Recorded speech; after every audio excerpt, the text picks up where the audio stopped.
Boa tarde ou boa noite, povo de Deus, a paz do Senhor Jesus, este quem vos sauda, sou eu mesmo, seu irmão cooperador Enio. Queridos, estamos em um ensinamento bíblico sobre o livro do Apocalipse, né? E eu tenho comigo meu propósito de estar colocando sobre o conhecimento dos irmãos todo o livro do Apocalipse. E você, né, que está participando, né, eu tenho deixado lá no meu canal, né? Estamos estudando o livro do Apocalipse, um dos livros mais extraordinários da Bíblia, e com certeza todo cristão, todas as pessoas que gostam de profecia, de escatologia e de eventos futuros, todas as pessoas que querem saber o que vai ocorrer no futuro na história da humanidade, precisa compreender o livro do Apocalipse. E nós firmamos o propósito de explicar esse livro versículo por versículo, e já estamos há alguns meses, né, estudando quase que diariamente, estudando para poder estar passando para os irmãos, e já estudamos 14 capítulos, tá todos lá no canal. Vamos relembrar.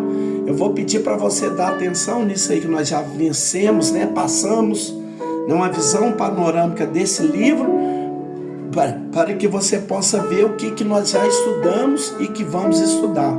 Então já estudamos capítulo 1, a visão do Cristo ressurreto, quando Jesus aparece a João na ilha de Patmos. No capítulo 2 e 3, que são os capítulos mais conhecidos do livro, que traz as 7 cartas enviadas às igrejas da Ásia Menor: Éfeso, Esmirna, Pérgamo, Tiatira, Sardes, Filadélfia e Laodiceia. Esse capítulo 4, que eu fico emocionado todas as vezes que eu estou comentando esse capítulo, que é uma visão gloriosa que João teve do trono da majestade divina, e ao redor do trono 24 tronos, quando ele viu também o Cordeiro. Estudamos também o capítulo 5, aquela visão do livro selado com 7 selos. Lembra que ninguém era digno de abrir o livro ou de desatar o seu selo, ou até mesmo de olhar para ele. E João ouviu uma voz dizendo assim para ele: não chores, eis aqui o leão da tribo de Judá, a raiz de Davi, que venceu para abrir o livro e desatar os seus 7 selos. No capítulo 6, os selos já começam a serem abertos. Os selos do capítulo 6, da abertura dos 6 primeiros selos, que é aquele capítulo que dá início à grande tribulação, quando aparece aqueles 4 cavalos: cavalo branco, cavalo vermelho, cavalo preto, cavalo amarelo. No capítulo de número 7, nós vamos perceber aí 2 visões, uma visão de 144 mil judeus selados, e também a visão dos mártires na glória, né? São 2 temas que nós estudamos no capítulo 7. No capítulo 8, nós estudamos sobre a abertura do 7º selo e também sobre as 4 primeiras trombetas. São 7 anjos que tocam trombeta anunciando juízos, anunciando julgamento, e as 4 primeiras trombetas está no capítulo 8. No capítulo 9, nós estudamos sobre o toque da 5ª e da 6ª trombeta. No capítulo 10 é aquela visão em que o anjo, ele aparece com um livro na mão, ele dá a João o rolo do livro e manda João comer, e João comeu esse livro, e o anjo profetizou, dizendo que João teria que profetizar para muitas nações. No capítulo 11, nós estudamos sobre a 7ª trombeta. Acompanhe aí comigo. Observe que lá no capítulo 8 são 4 anjos com as trombetas, no capítulo 9 são 2 anjos, faltava a 7ª trombeta. E aonde está registrado? Está no capítulo de número 11. No capítulo 11, nós estudamos sobre o toque da 7ª trombeta e sobre as 2 testemunhas, aqueles 2 homens que serão levantados por Deus no período da grande tribulação para se opor ao governo do anticristo, né? E a visão do falso profeta. No capítulo 12, esse capítulo belíssimo, maravilhoso, né? Eu gosto desse capítulo 12, mas ele é complexo também, né? Porque ele envolve eventos passados e eventos futuros. Mas nós vimos aí a explicação dessa mulher com vestido de sol, com a lua debaixo dos pés, e o grande dragão vermelho que queria tragar, que queria comer o filho dessa mulher quando nascesse. No capítulo 13, estudamos sobre as duas bestas. Uma besta que sobe do mar, que é o governo do anticristo, e o próprio anticristo, o líder político que vai se levantar no futuro. E uma besta que sobe da terra, uma besta com 2 chifres, que falava, que aparentava ser mansa como cordeiro, mas falava como dragão. E eu já expliquei aí no capítulo 13 que essas duas bestas, ela do líder político, ela fala do líder religioso.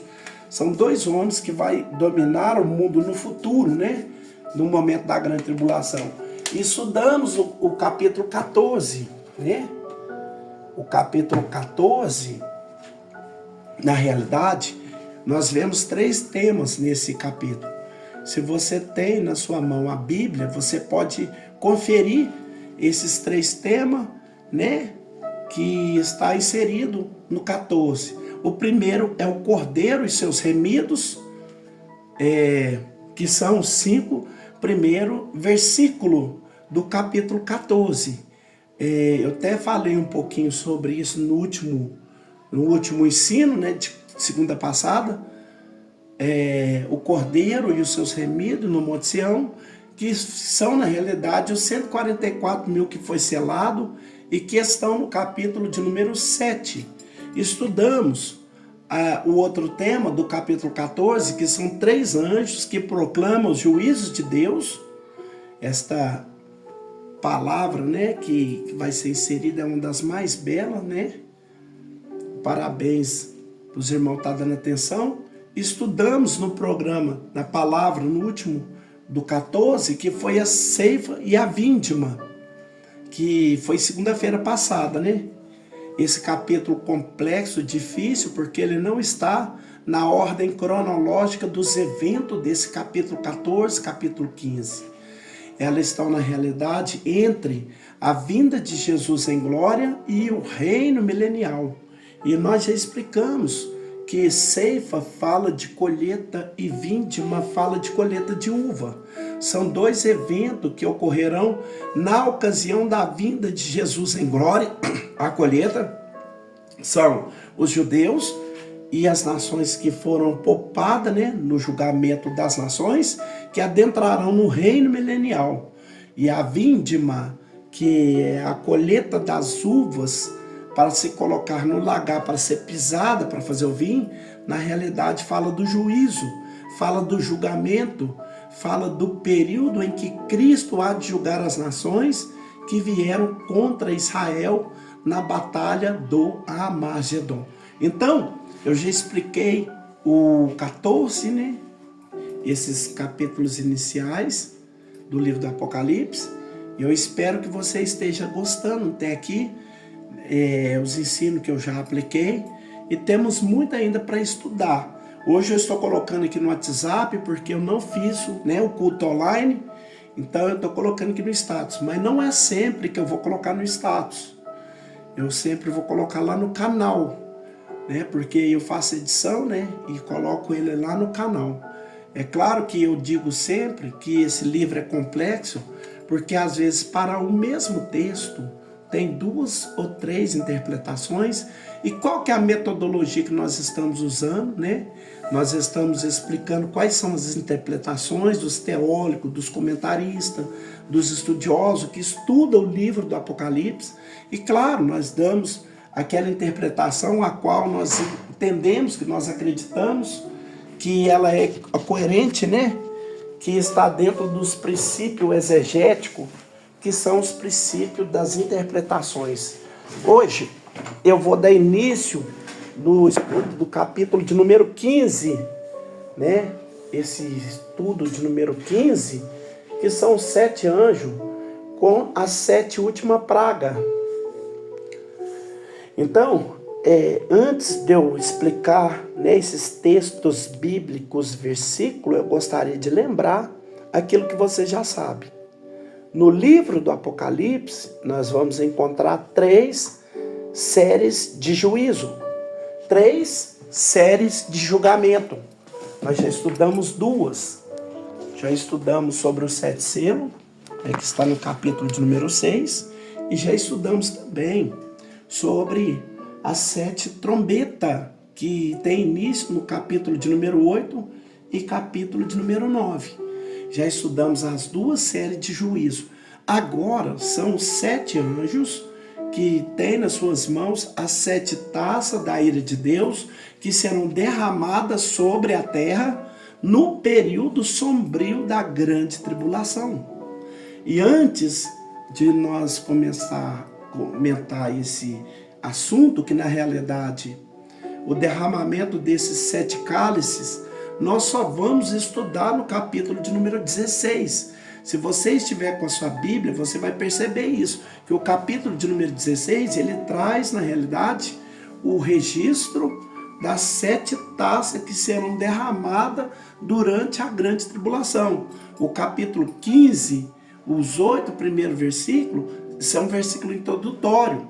O tema geral do capítulo 15 saiu 7 anjos com as 7 últimas pragas, que são as taças da ira de Deus, mas que nós não vamos explicar agora, hoje, nesse culto, nesse ensinamento, o que ocorrerá na terra durante a ocasião que os anjos derramar essas taças, né? Porque isso, quando nós estivermos no 16, será falado.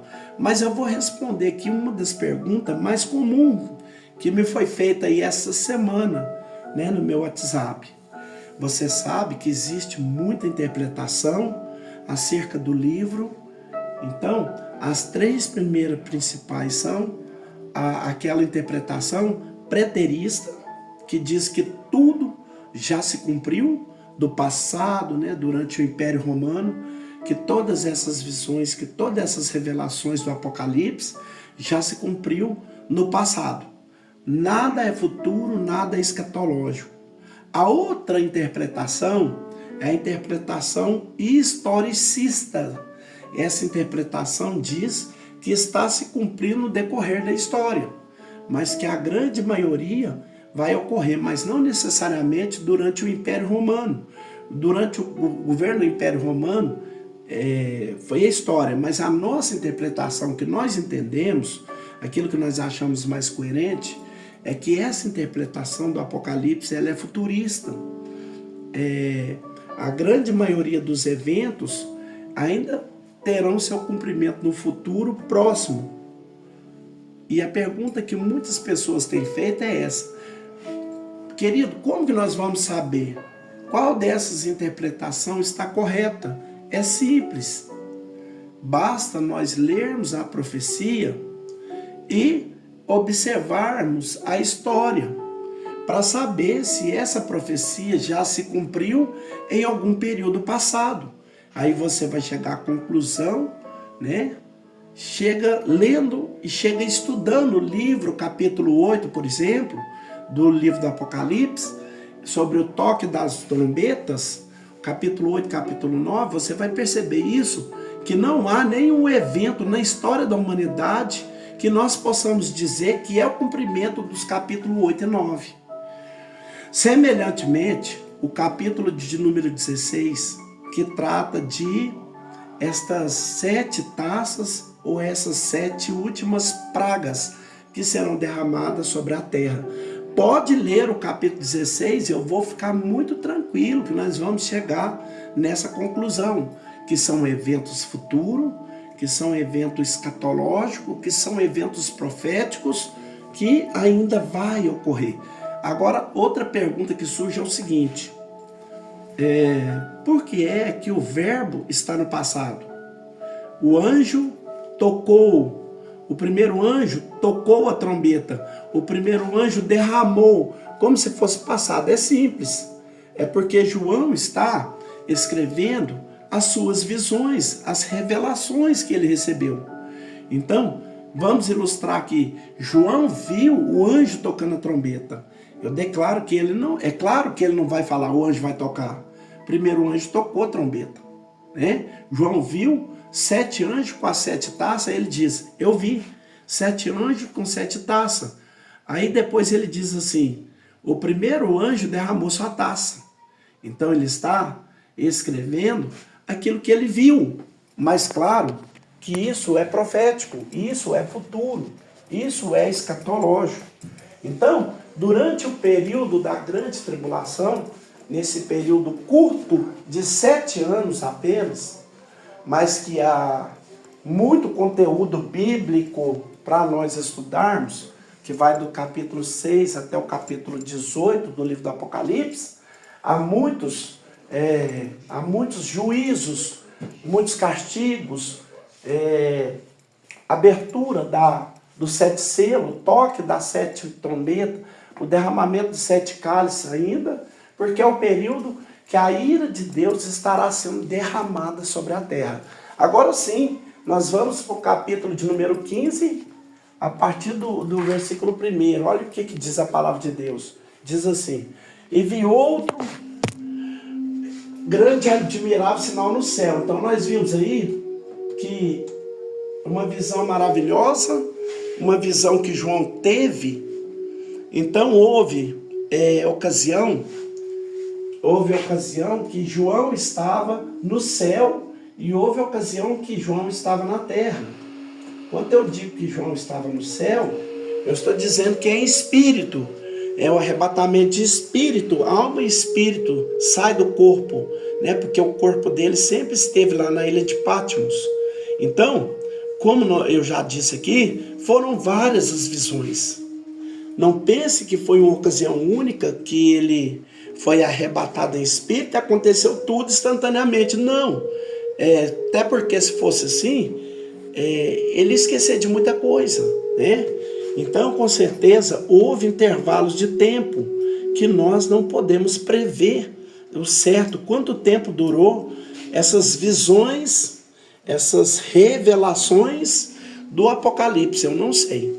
É algo que nós vamos conversar com o João quando nós estivermos lá com ele, né? Mas eu posso dizer, eu creio que não foi uma visão única, que ele teve uma única visão. Não seria possível João descrever tudo isso numa visão só, né? Então houve, na realidade, várias visões, né? Várias aparições.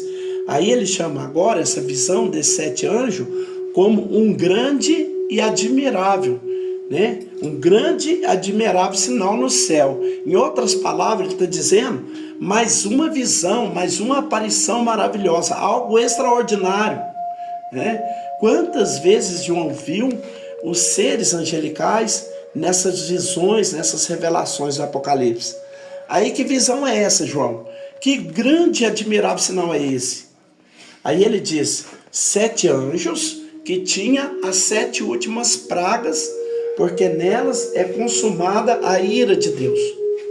Então, quando diz que esses 7 anjos, com essas 7 taças, com essas 7 pragas, que será consumada a ira de Deus, é bom explicar que 2 coisas que eu gostaria de explicar. Primeiro, é consumada dentro do período da grande tribulação.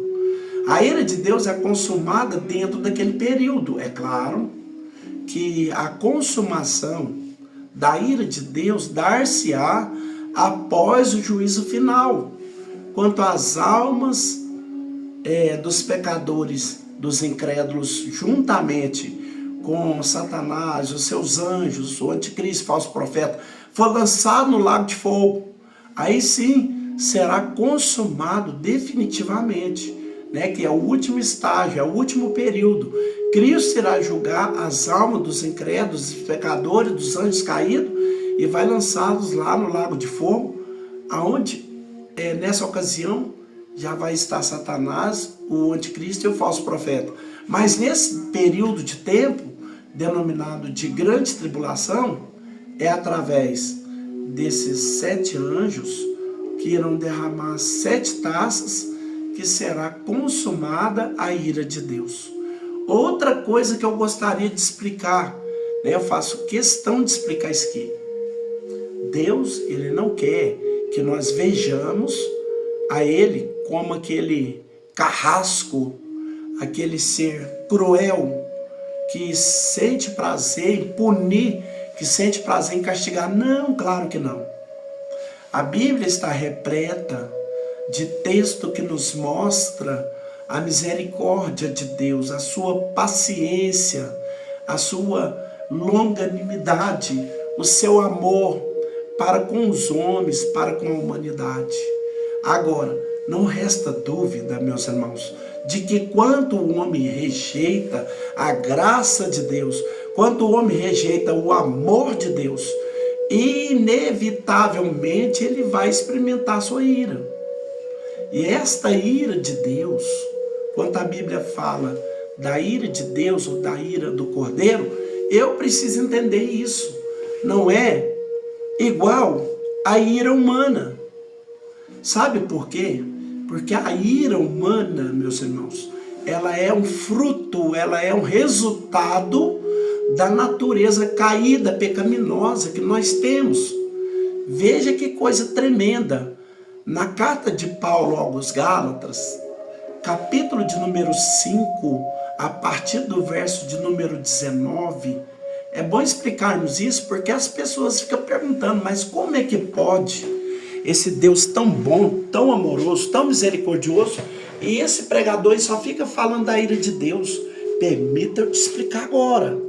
Deus é amor, Deus é longânimo, é misericordioso, tardio em irar-se, mas no tempo oportuno Deus exerce juízo, né, como ele exerceu no dilúvio, né, e outras manifestações da ira de Deus que aconteceu.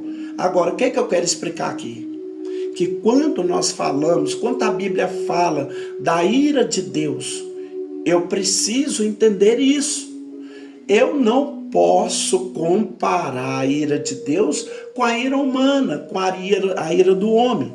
Porque a ira humana, meus irmãos, a ira dos seres humanos, ela é o fruto, ela é o resultado da natureza caída, pecaminosa que nós temos. Por exemplo, Gálatas capítulo 5, versículo 19 diz assim: porque as obras da carne, e claro, essas obras da carne são fruto da natureza caída, pecaminosa, são manifestas, as quais são prostituição, impureza, lascívia, idolatria, feitiçaria, inimizade, porfia, tribulações, iras.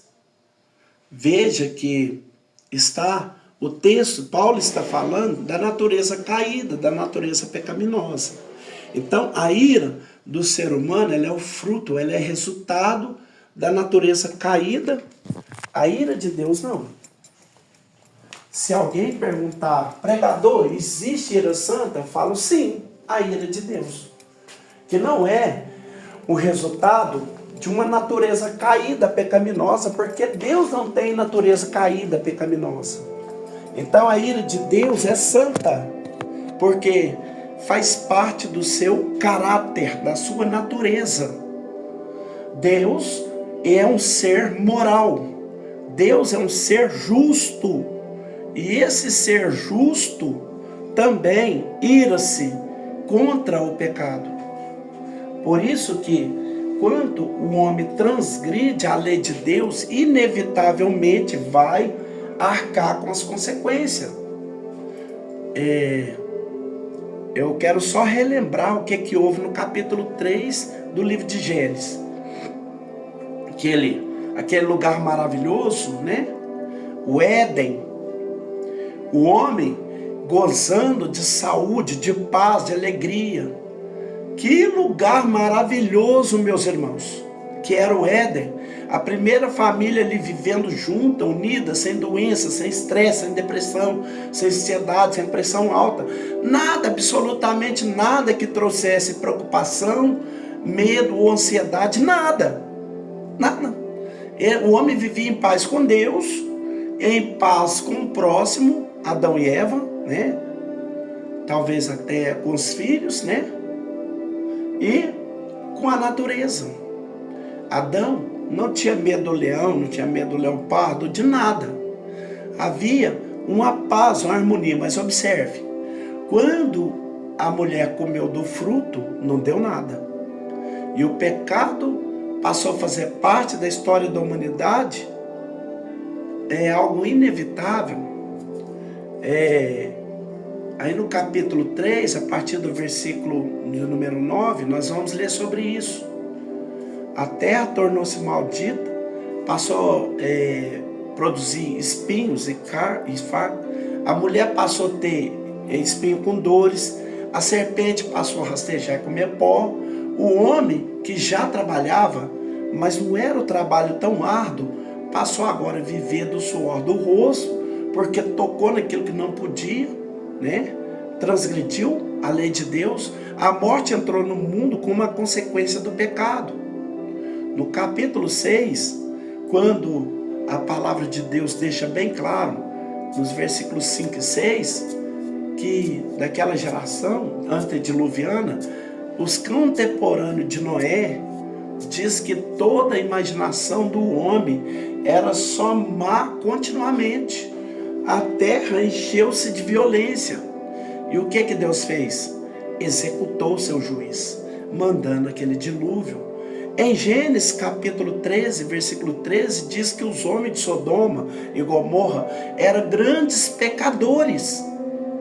Tão pecadores eram esses homens que quando Deus manda 2 mensageiros, claro que esses mensageiros, que eram seres angelicais, que estavam como homens, porque os seres angelicais têm essa conferência, eles podem tomar a forma humana, né? A teofania. Os seres angelicais, eles não têm que necessariamente aparecer de asa, de auréola, não. Embora eles possam aparecer, mas não vai.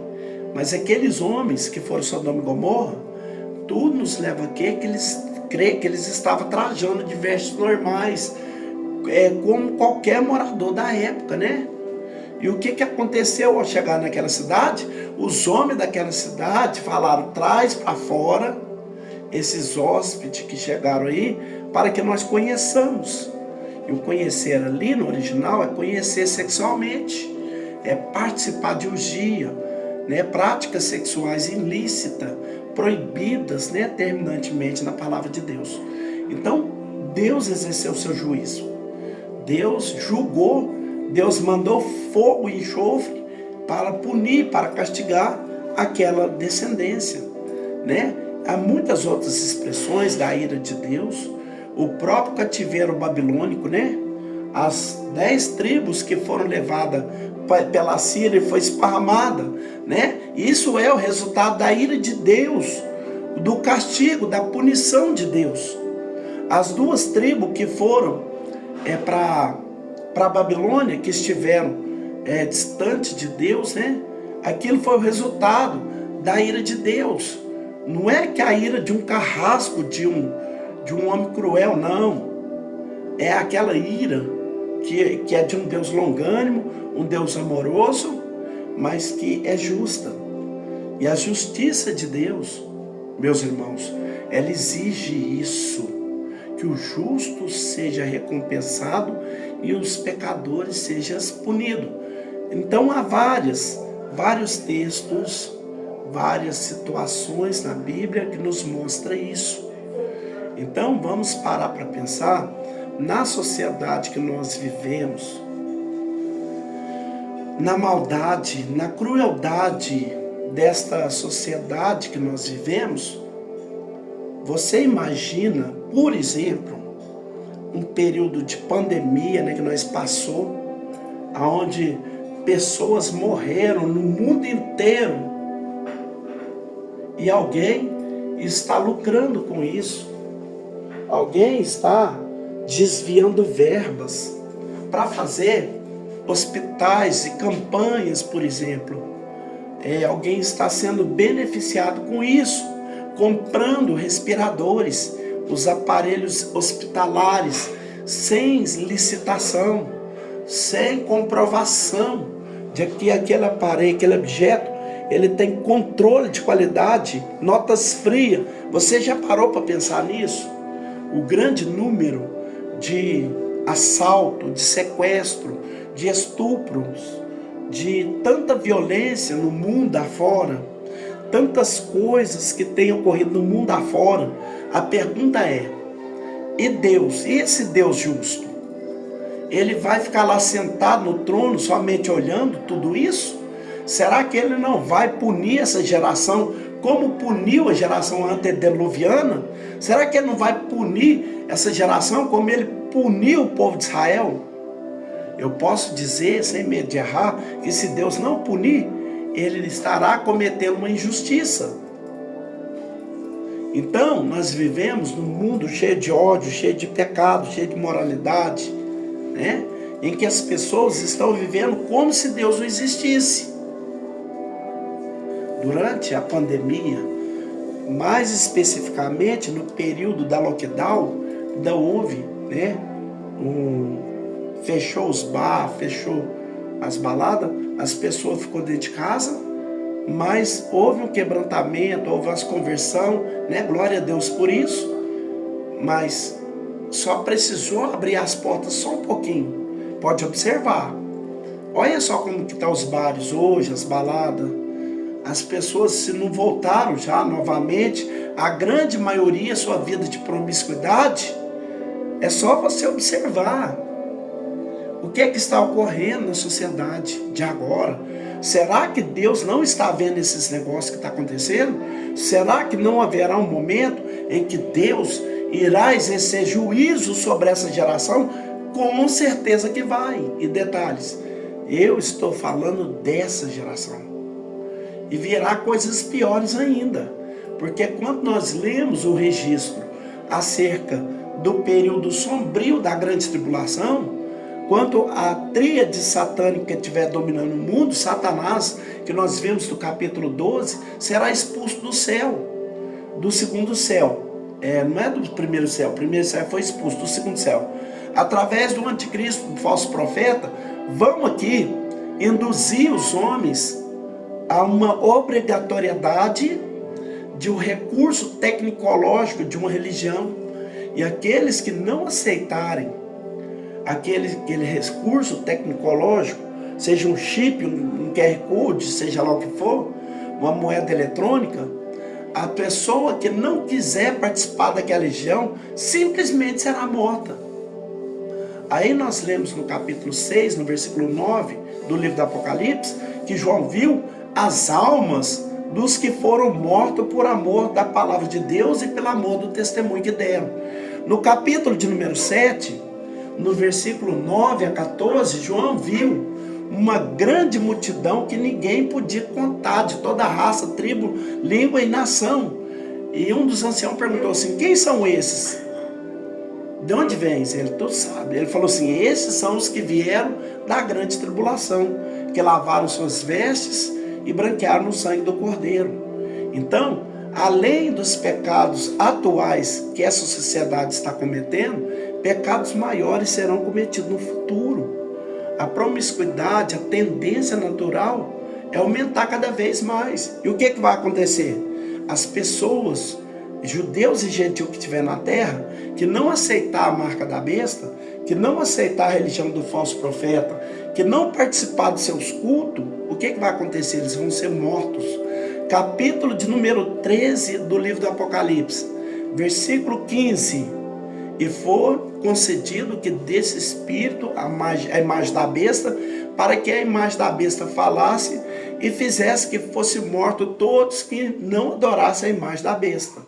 Durante a grande tribulação, meus irmãos, o povo de Deus, judeus e gentios, serão perseguidos por igual. E aí eu torno a fazer uma pergunta para vocês. Mesmo Deus sendo esse Deus justo, misericordioso, será que Ele não vai exercer o seu juízo? Será que Ele não vai punir? Será que Ele não vai julgar? Com certeza que vai, meus irmãos, eu não tenho dúvida. Então, por que eu não tenho dúvida? Porque está registrado nas páginas da Bíblia. Veja o que diz Apocalipse, capítulo de número 6, versículo de número 16 e 17. Durante a grande tribulação, os homens vão dizer assim: e dizia os montes rochedos, caí sobre nós e escondei-nos do rosto daquele que está sentado sobre o trono e da ira do Cordeiro. Ira do Cordeiro é a ira de Cristo, porque é vindo o grande dia da sua ira, e quem poderá subsistir? Capítulo 15, versículo 1, para concluir. Capítulo 15, verso 1. Olha o que diz. capítulo 15, verso 1. Diz assim, versículo 1.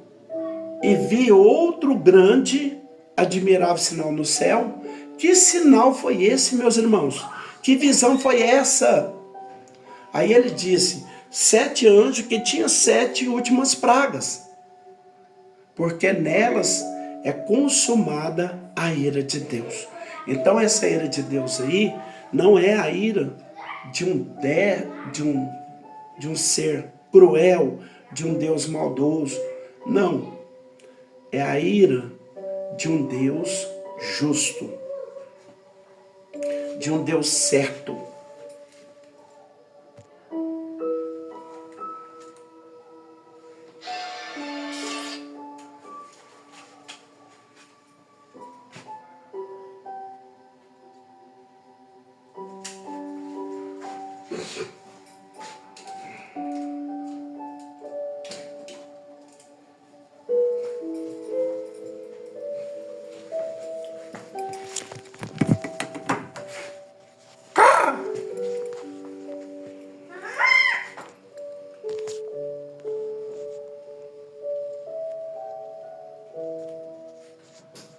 Tá trancado aí.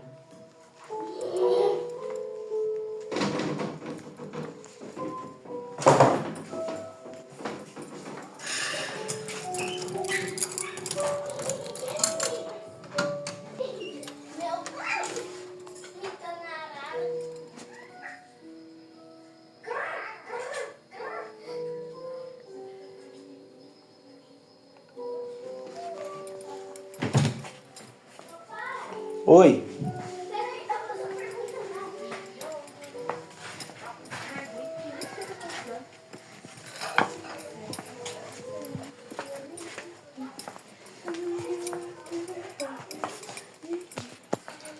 Cauã. Cauã chegou não? Ih, já tô dormindo.